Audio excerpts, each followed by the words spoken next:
a sluggo, slant and go.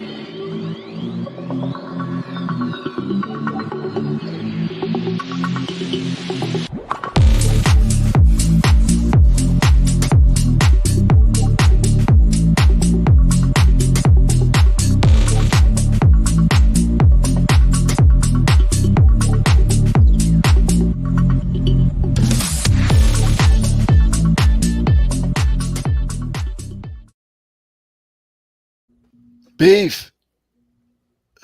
4 shows in a row. I can't even remember as my phone goes off right at kickoff here. Somebody trying to sell me some aluminum sidings.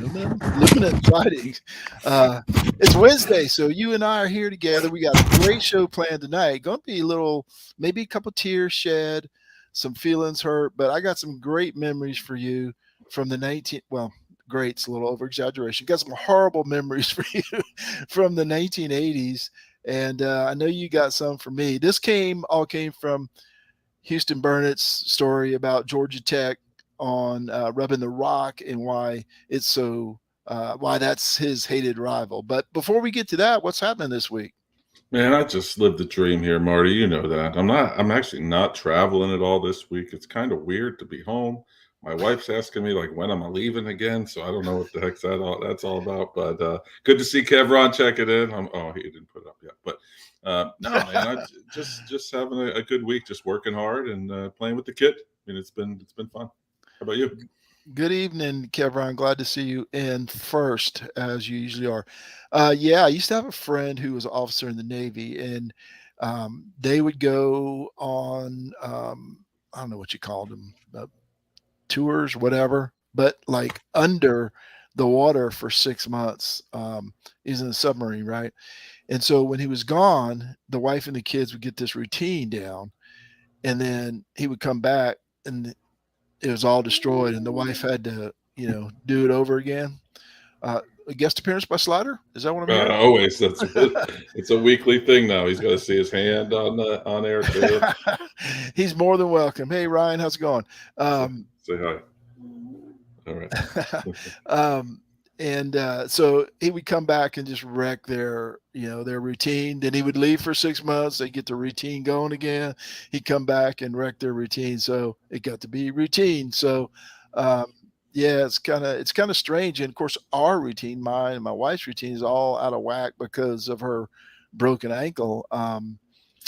I'm putting together Parker's lunch, and the kid looks like he weighs like 47 pounds now, and we're struggling with that. But one thing is, you appreciate the other person and what they do when they can't do it.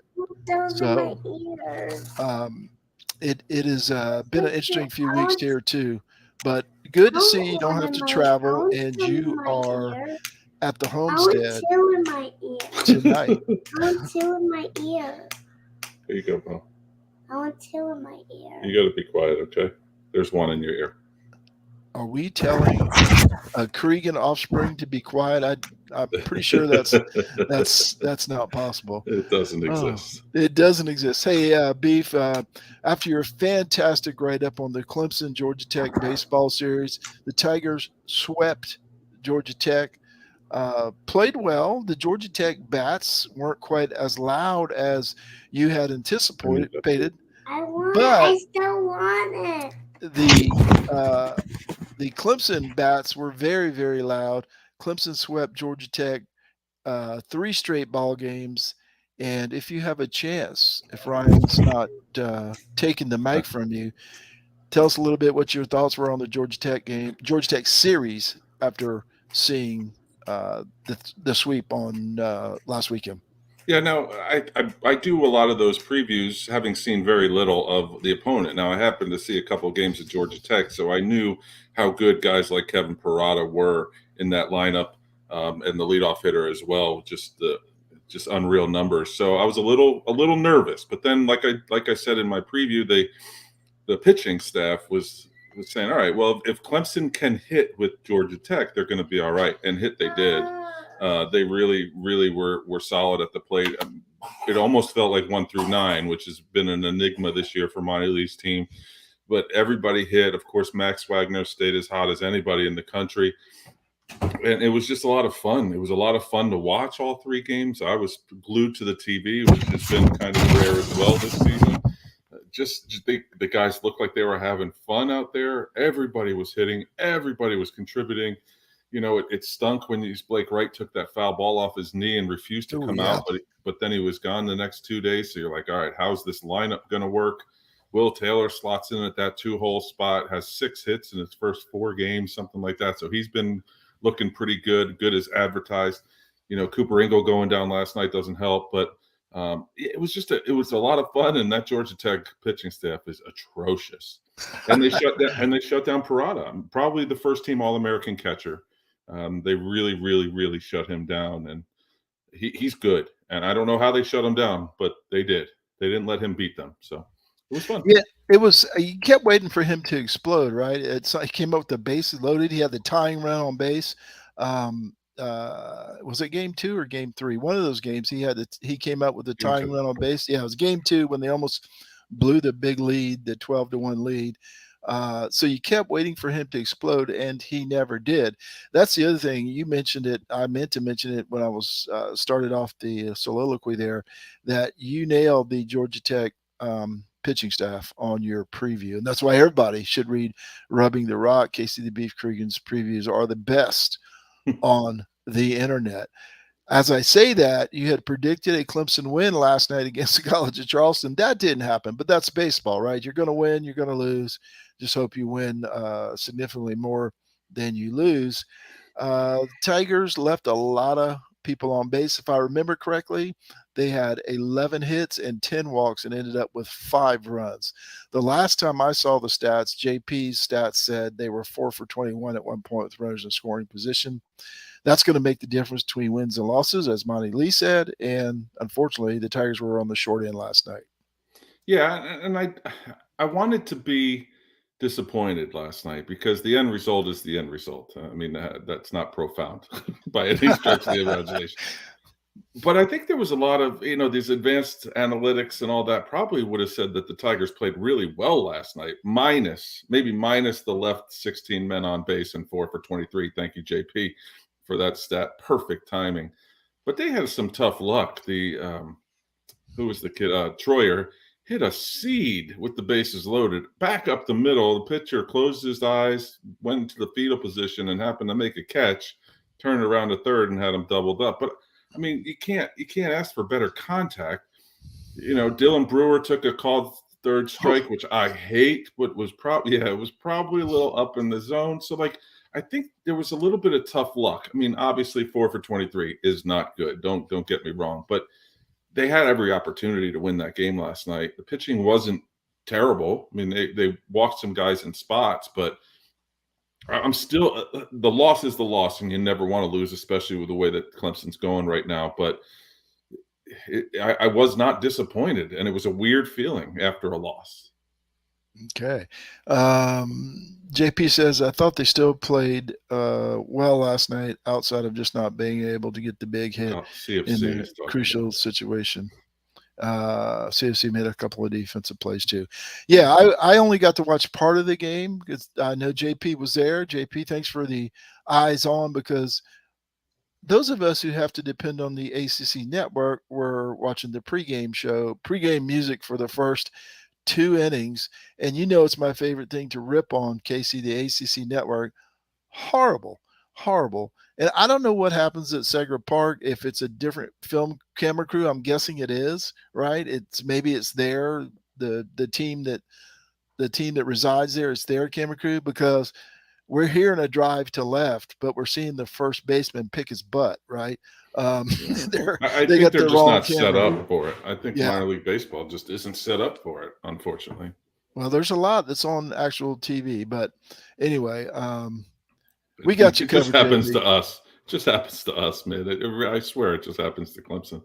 Everyone else is like, they're in the middle of nowhere, Timbuktu, and it's like perfect coverage with good announcers. I love Quack, but it's Yeah, Quark's fine. I mean, I like him. He's a 87-year-old man in a 35-year-old's body, but he can be funny, and I think he's a really good announcer. And he obviously loves baseball, which is really important because some of those guys don't know a word thing, especially the SEC guys. Like they've never seen a baseball game before in their life, and it's kind of hilarious to. Kip Botnight was one of the worst analysts ever, and he was probably one of the best college pitchers I've ever seen. But it was just like, what are you watching? Are you anyway? So much fun on the ACC network, or as we call it, the Spurtle channel. Hey, big challenge this weekend. Maybe JP can chime in on this one. At Virginia, 34-12, Virginia, by the way. And oh yeah, by the way, Case, the Cavaliers are 26-4 at home. That is a real record. That's Virginia's record at home. Now, probably a lot of slugs in there, non-conference slugs in there, but still, 26-4 at home. It is a tough battle. The last time I looked, I didn't look today.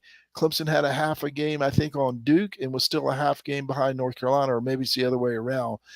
Right now, they're in the playoff, or they're in the they're in the ACC tournament, but that could change quickly if they don't win a game or two this weekend. Yeah, and Virginia was as hot as anybody in the country early on. I think at one point they were even ranked in the top 3, if not number 1. They had probably the early season running. It's like when Fournette won the Heisman in October. They probably had the Golden Spikes Award winner early in that Jake Geloff, but he still has 17 home runs. Their Friday night starter is 7-0. I mean, this is a huge series for Clemson. I saw somebody on Twitter earlier say, "Just don't get swept." That might be the mantra this weekend, but you can hope that maybe they can take 2 or 3. Take 2 or 3, win at least a game, and hope for a second game. That would be really nice for Clemson. Again, if you get the Mac Anglin that you got this past Friday night, you got a chance. I don't care who's pitching against them. We saw that a couple weeks ago with Wake Forest, and with probably the ACC pitcher of the year there. So we'll see. And Jeffrey Gilbert's been pretty good in 2 of his 3 starts on the weekend since being inserted. And Billy Barlow gives you a couple innings. He's going to give you probably 4.5 innings, 4 2/3 innings, as he's apt to do for some reason. Can't get out of that 5th. But if they can get the similar outings that they got last weekend and against Wake Forest a couple weeks ago, they got a chance. Or against Florida State a couple weeks ago, they got a chance to make some noise. But this offense looks pretty daunting. And unlike Georgia Tech, Virginia's pitching is pretty decent. I'll do some more in my write-up, but I was going to say, don't give away everything. We want people to tune in, click on whatever, at Rubbing the Rock or rubbingtherock.com. Just click it. I don't care if you read it. Click it and walk away. Stay there so we get the 2-hour viewing. Okay, Houston Burnett. This is his fault. Houston Burnett. Casey nailed it. There you go. You're getting it from the man himself, JP Priest. JP, so it's my back. I scratch yours. JP, Casey's going to put that on his resume. Houston Burnett wrote an article today for rubbingtherock.com about 2 horrifying losses to Georgia Tech back in 2000 and 2004. So it made me think, well, I'm older than Houston. I'm older than everybody. So I got more horrifying stories than you guys have, probably all put together. So I thought we spent a lot of time talking about the big wins and how great it is to be a Clemson fan these days. Maybe so much so that some of the young kids don't even know what it feels like to be part of a horrific loss, right? Or a bad loss, or even a bad team. Robbie checks in and says, back tuning in from Summerville, South Carolina. Thanks for joining, Robbie. Traveler. Appreciate the return viewing. But I thought a lot of horrifying losses, and I probably got a different perspective than the younger guys, yourself included, in Houston, who I told him about one game, and he's like, I could tell that he had no idea what I was talking about. He probably wasn't born, right? He probably wasn't born when this game happened. So so I thought we'd go through some of the horrifying losses, and I already got that with Robbie. Okay. So I thought I'd start out with something in the 80s, and I was going to do a little something different because this actually, my first one, wasn't actually a loss. Um, I'm trying to find it on my list here. Did I take it off? Take it off? Where did I? 1986. It was a um, blustery, chilly day inside Death Valley. Heck, I'm making it up. I don't remember the weather at all. And I was hammered anyway, so it wouldn't matter, right? But we just knew after 1984, that's when South Carolina was undefeated until they met up with that powerhouse Navy, right? Made it number 2 in the nation, then lost the Navy at home. But we just knew that Clemson was going to win, and South Carolina pulled it out 22-21. That's 1984.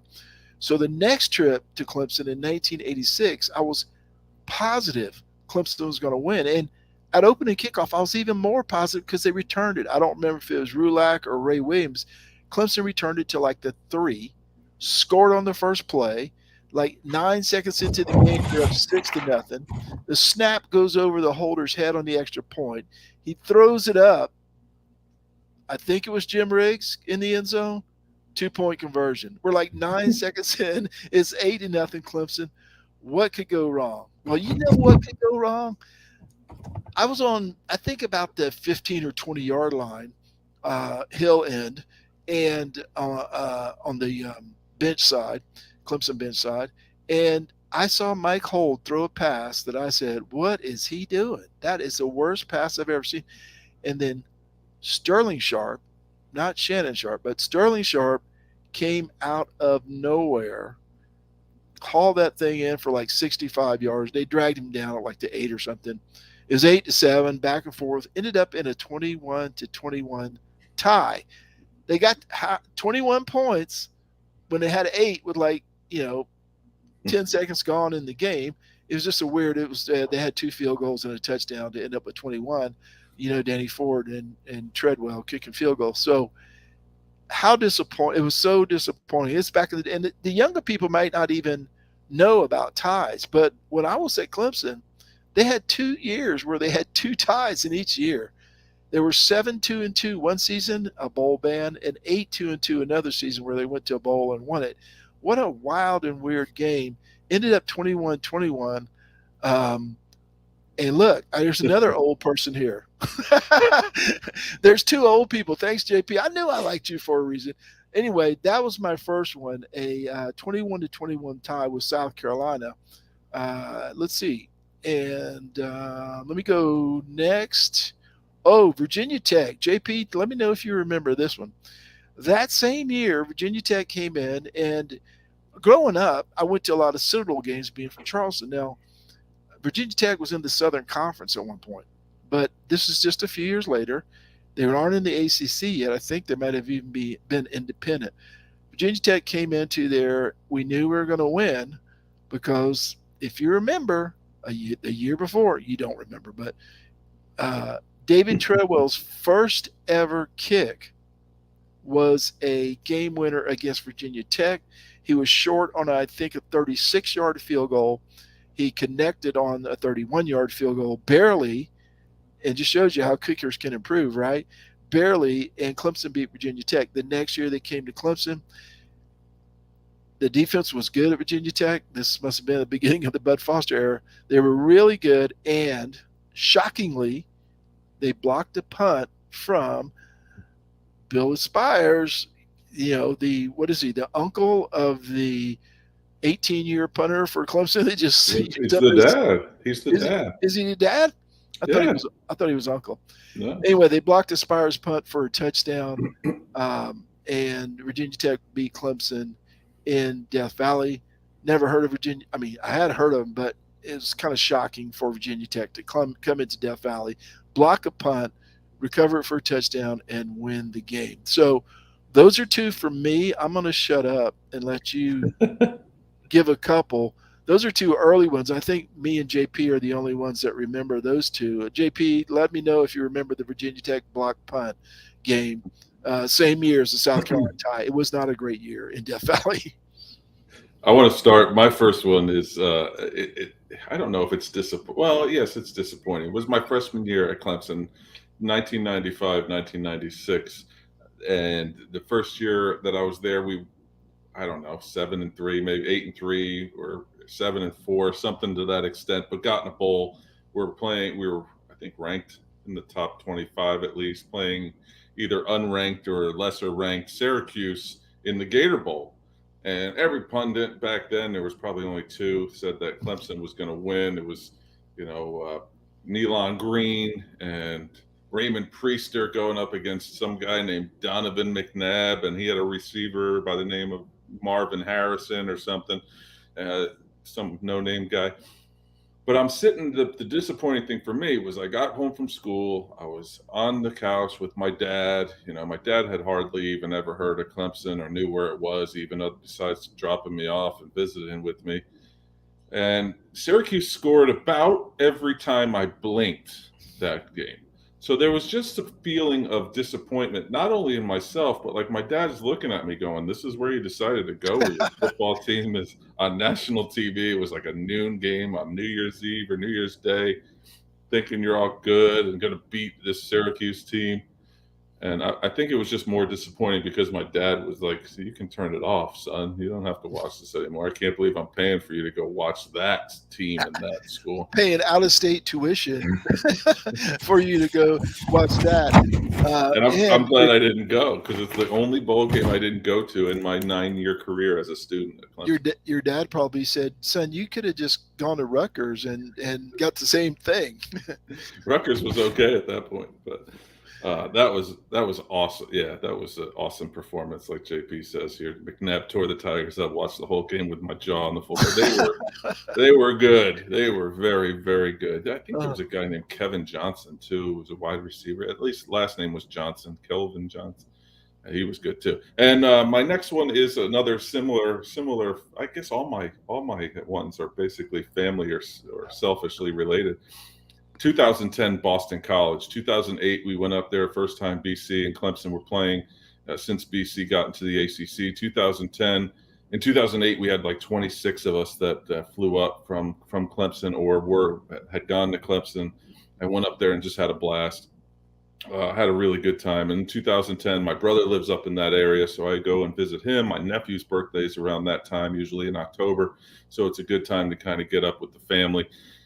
2010 was the game, I don't know if anyone remembers, where Clemson just couldn't score, and there was no scoring from either team after halftime. So it was 16-10 final. Ron Cherry was the referee that day. There was a lot of questionable calls. It was really? Chase Reddick versus Kyle Parker in probably the most watched quarterback battle of the season. It was like the cure for insomnia. I got in an argument with two guys that were probably 27 years older than me.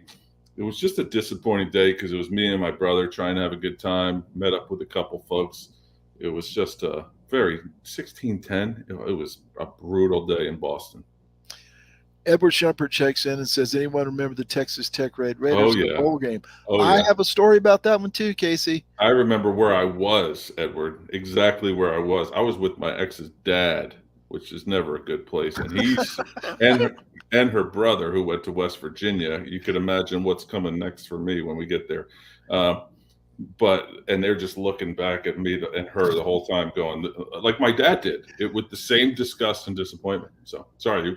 That's okay. Do you remember what year this was? I forget.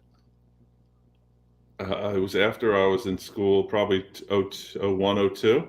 Okay. So I took a job about 15 years ago, and the director, I think, was a Texas Tech grad. And, you're a new employee, you get up, you introduce yourself. And he wanted to know where I went to school at. And I told him, and he said, oh, yeah, you remember a bowl game? In front of like 500 people. He points to one time Texas Tech did something good on the football field. So, yes, I have a story about that, too. And living in Texas, believe me, I heard it, Edward. But appreciate you chiming in, Edward. Look who checks in, Case. Cliff Kingsbury. Was the quarterback for that Texas Tech team. 55-15 is what I remember. And it was 2002.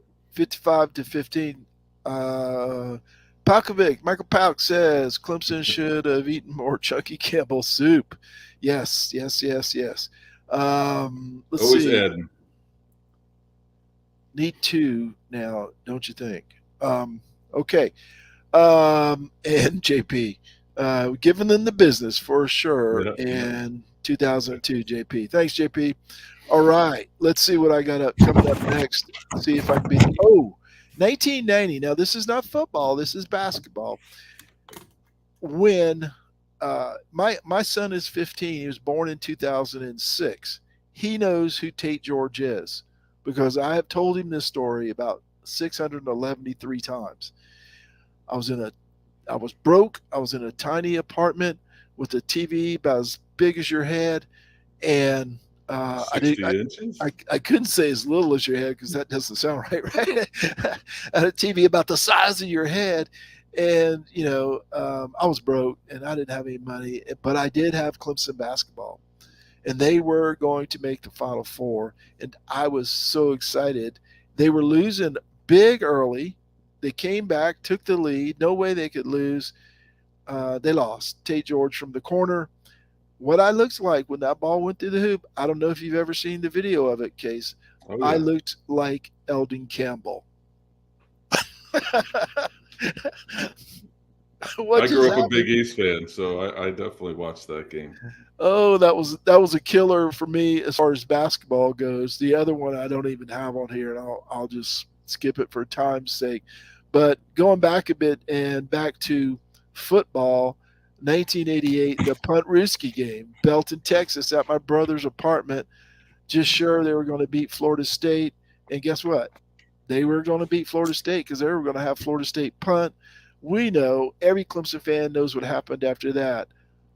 I lost all confidence in Clemson, and I just felt like the world was taken from me that day for some reason. It could have been the 48 Budweisers I had, but it was heartbreaking loss in 1988 to Florida State, Deion Sanders, and who was the guy Leroy who Butler. Leroy Butler, Leroy Butler, and that is one that stung for a long, long time.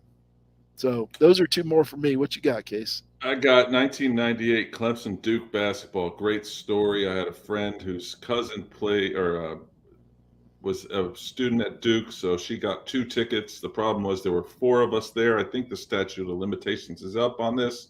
2 of us snuck into Cameron Indoor. 2 of us had tickets. We went to the game, sat right behind the Clemson bench, directly behind the Clemson bench. Talk about how long ago it was. Alex Rodriguez of the Seattle Mariners gave a pregame talk to Mike Krzyzewski's Blue Devils. Shane Battier was a freshman. Steve Wojciechowski was their guard, their white guard that pissed everybody off, that everyone loved to hate. This is just going back a ways. I'm just throwing names out there for you young kids out there that don't realize that these people actually were in existence. Clemson was down, I believe, again, don't know the exact number. I think it was about 70 at halftime. And they came roaring back. This is Rick Barnes days. Everyone knows my affinity for Rick Barnes. Came roaring back in the second half. Got within 4, I believe, and had a chance actually to tie obviously got within 2, had a chance to tie Terrell McIntyre. That same Wojciechowski kind of made T.O. The original Boogie, T-Mac Boogie, made him kind of stumble, and he dished the ball off to Ikeri Turbe. Actually, it was I'm messing everything up, Marty. It was a shot, it bounced off. Ikeri Turbe got the rebound and kind of was falling away and front rimmed it and bounced out. It was brutal because I thought for a second that I was going to see Clemson beat Duke and in their house. And man, that place gets quiet when they're on the free throw line. My next one, I'll do this one, and then the obvious one that will be last for me is 2004 Athens Regional. So the regional baseball regionals back in the day, recent Clemson fans may not know this, but Clemson spent the better part of, 50, 60 years either hosting regionals or playing in regionals. And in 2004, and it's right around my birthday time too. So in 2004, I was actually living and working in Clemson. and their regional was in Athens. So I took my birthday, said I don't want to celebrate with anybody. I'm going down to follow my boys down to Athens. I spent the weekend in Athens, Georgia. They struggled. They got into the losers bracket after, I believe, losing to Georgia.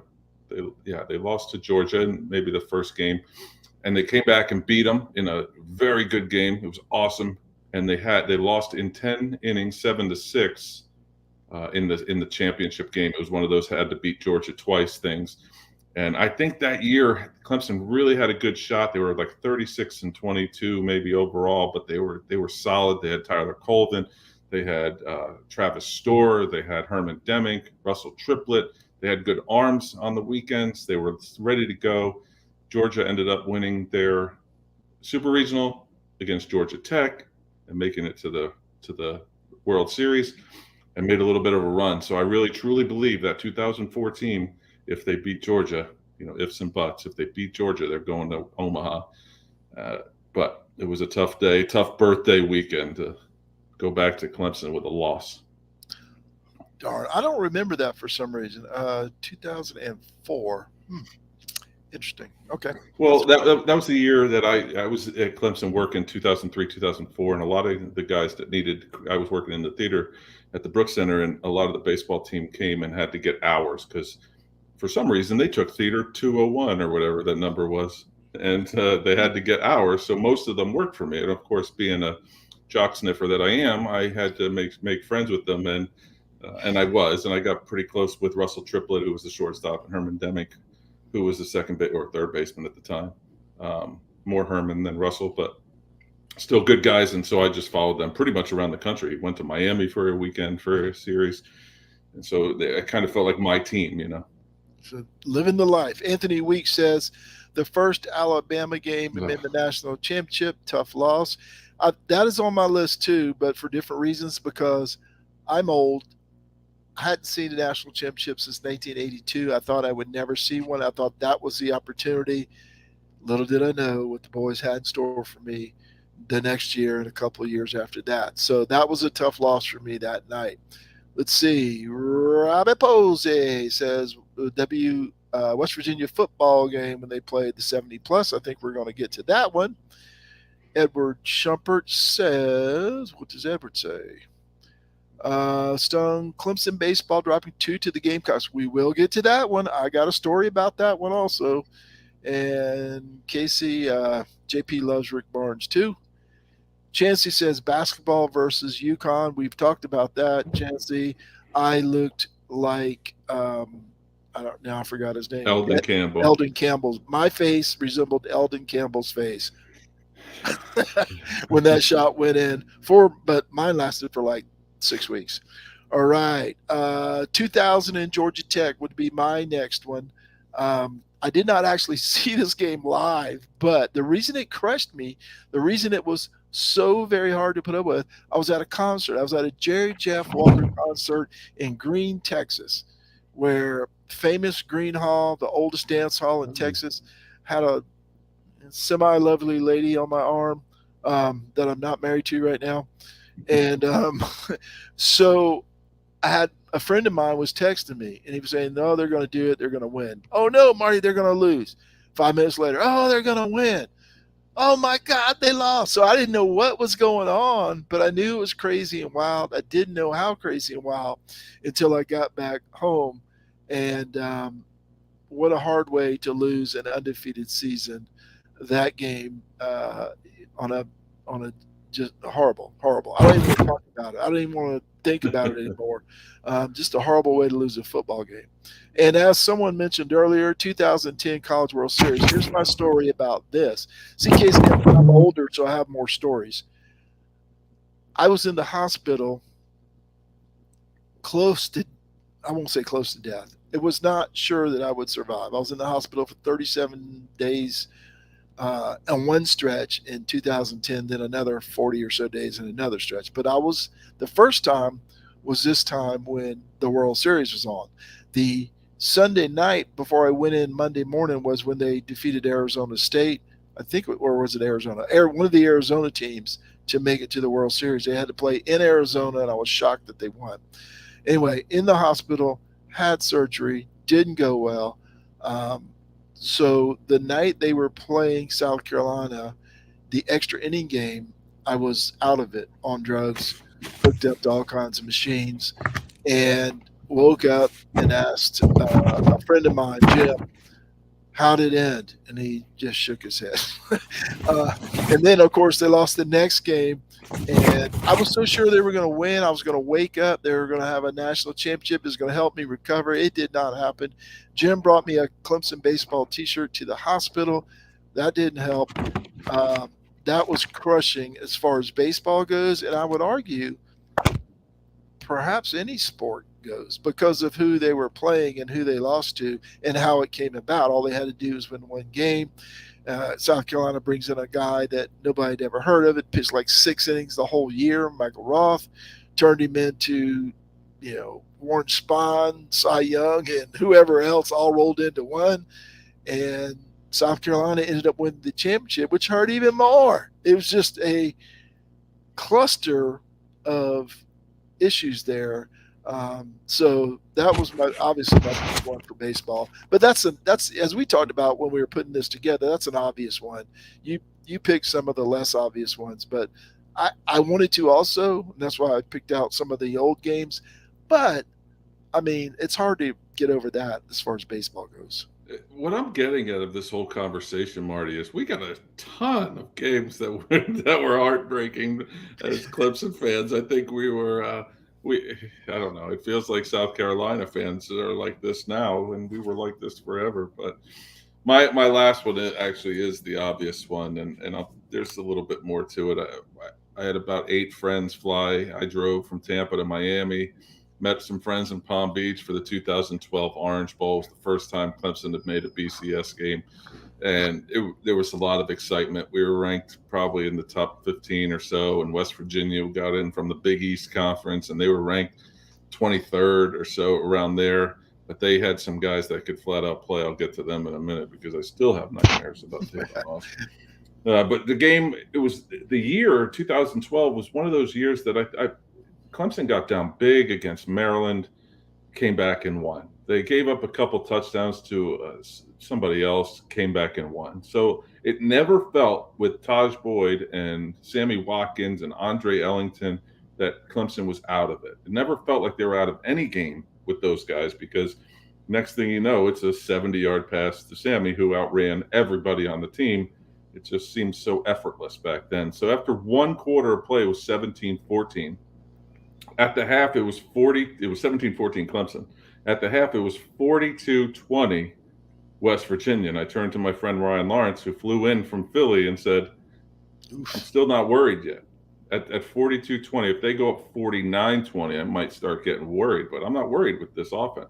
But the turning point of the whole play, I should have been worried because the turning point where the whole play was Andre Ellington going into the end zone and Darwin Cook. Like these names still, I know them. I still know these names. Took the ball and actually we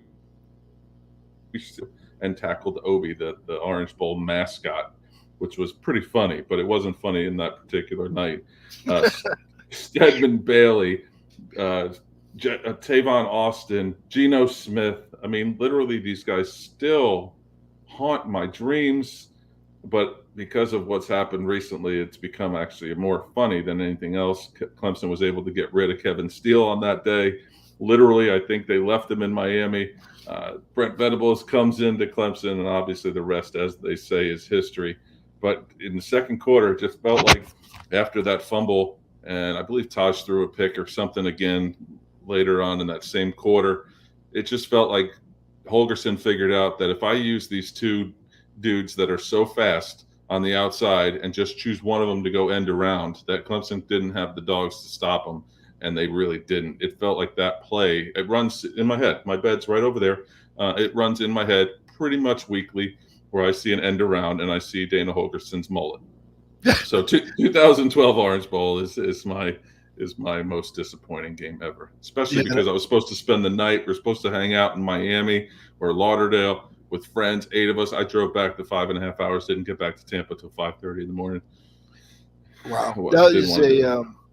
That was a horrible, a little bit more than a half a game. And whenever Ellington fumbled, that game was over. Didn't know it then. I, like you, was not worried at that point, but shortly after, I was I worried. And that JP says got a he story left about at that. he left at halftime and would have left before, except the wife wanted to see Train at halftime. We have a joke, an inside joke, my friend Ryan Lawrence, and because they kept announcing that like every 5 seconds, it felt like 3rd and 8, first down, Tavon Austin, end around. Coming up at halftime, Grammy Award winning Train. It felt like we were at a Train concert, and just football was just surrounded it. So, and then inside the stadium, the sound system wasn't very good. Sounded a lot better, I think, on TV. It's before like technology caught up. Yes. So it's been a joke with our friends for a long time, that Train. All right, let me get some of these. And for whatever reason, my computer has stuck. I told some people on Twitter they were going to chime in, and I was going to get some of their names and thoughts out there. We've got CJD Man, or at CJD Man, MANN, 2007 Boston College. Of course, that was the Aaron Kelly drop, I believe. But that hurt at the time. Right now, it's not so bad because at the time the goal was just to get to an ACC championship game, much less win the ACC, win a playoff game, and win 2 national championships. So, yes, at the time it was tough. As time has gone on, we've learned it was not that big of a deal. Jink Dizzle at Jink Dizzle says 1990 UConn, which we've talked about.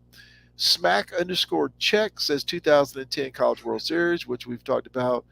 At Clemson Hype, your buddy Case, the Clemson Hype House, says the 1988 Punt Ruski, which we've talked about, and the 2011 Orange Bowl and 2007 BC. That's Blake HU 565891124. A lot of people said FSU of 2013. I kind of get this because there was a huge buildup to that game, right? And at the time, a short story about this game. At the time, I was doing a little stuff for orangeandwhite.com. Brandon Rink, my friend who's now at TigerNet, was working for Orange and White, and I was writing a column. I was supposed to write a column after that game. I never did. Brandon asked me, where's the column? I said, I'm too far into the beer. It was about 2 o'clock in the morning, and I think Taj threw another interception. I just could not do it that day. So I couldn't be a professional like JP. The game was over. As somebody else pointed out on Twitter, the game was over in 5 minutes. So, it was a horrible loss, but it wasn't a heartbreaking loss as far as I'm concerned. I also knew that Clemson wasn't the better team that day. And history has proven that Florida State team, I think, had 30 people go to the NFL or whatever. They were really good. The week of the game, I listened to Bud Elliott and some yokel from Florida State on a podcast. They were sure Florida State was going to crush Clemson. I was so mad and irate. And just like I did with the lady who sent me the video on how to do how to write professional articles, I apologize to them, even though not to them, kind of afterwards say, yeah, you guys were right. And the best players usually win, and Florida State won that day. Clemson looked horrible. I'm not making excuses, but that wasn't a close game. It was just a blowout. Let's see, a couple others here. Villanova, I forgot about this. At Tomfoolery TM said Villanova in 2018 basketball. I agree with this one. I remember Tanner Smith trying to throw a pass behind his back, went out of bounds, and he laughed about it with his teammates because they were up by 18 and they ended up losing the game. Never forgave Tanner after that. That was a hard one to stomach too. 1990 still wins because of the situation, how far they were in the tournament, but that 2018 Villanova game also hurts. And finally, I didn't put a name. 2001 UNC. I think that was just a 38-3 drubbing. I don't think it had any special significance. So I think it was 97. I went up there. It's either 97 or 98. I went up to North Carolina because I was trying to hit every school. And we sat in our seats, and North Carolina scored. They scored again. that we got up to like go to the bathroom. They scored again. It was 45-0. My roommate who played on the team at the time turned around and just started doing like this, like go get a keg. And so we hit the bus beat us home, but we went and got a keg and got back to Clemson and had a party. But that game, I think they scored on our way. It was the West Virginia game before the West Virginia game. It was 45-0. It was brutal. Okay. And the other one I remember, I didn't put this down, but North Carolina, I think Danny Green made a 3-pointer with like half a second to go or something and did that stupid little dance. He joined the Spurs like 10 years later, and my son loves the Spurs, and I couldn't stand him still. It sticks in your head like West Virginia for years. Danny Green doing that little shuffle thing. Like, man, come on. Can't you get a better dance than that? And can't you miss a 3-pointer when Clemson needs to win at North Carolina? But streak is now broken. So was it 08 in Villanova 08 also in Tampa? I was at the game. I was living down there. I think it was 08. It was close, but it was 5-12. We were the 5 seed. They were the 12 seed. That's the game I'm talking about. Maybe he put 18 and meant 8. Yeah, that was brutal. That was a brutal game. And that was also all the 12. It was all 12 5s in Tampa, or it was 12 5s and 13 and 4s, and no higher seed won in Tampa. They called it Upset City. Wow. Great headline for you editors out there. Thanks for pointing that out, because obviously Tanner Smith wasn't playing for Clemson in 2018, so he must have meant 2008 Villanova, or hey, I could have typed it wrong. So no, Marty didn't make mistakes. Have you seen Rubbing the Rock? I post something and then have to edit it 49 times afterwards. So, do you have any more pain to bring, Casey? No, I'm done. And I'm gonna go. I'm gonna go hit my head against the wall a couple times after this episode. But what this does for me is helps me enjoy the present. Not that the basketball team's great right now or the baseball team's good, but football especially, right? This is the number one sport. And there's a whole generation of Clemson, I won't say kids, Clemson fans that don't know what we know, right? Don't know the pain and why it's so important that they won when they won. And just, think, oh my God, 10-3 is the worst thing that ever happened in the world. We'd be begging for 10-3 some of those years. Now, I was at Clemson during Danny Ford, so they were really, really good most of the time.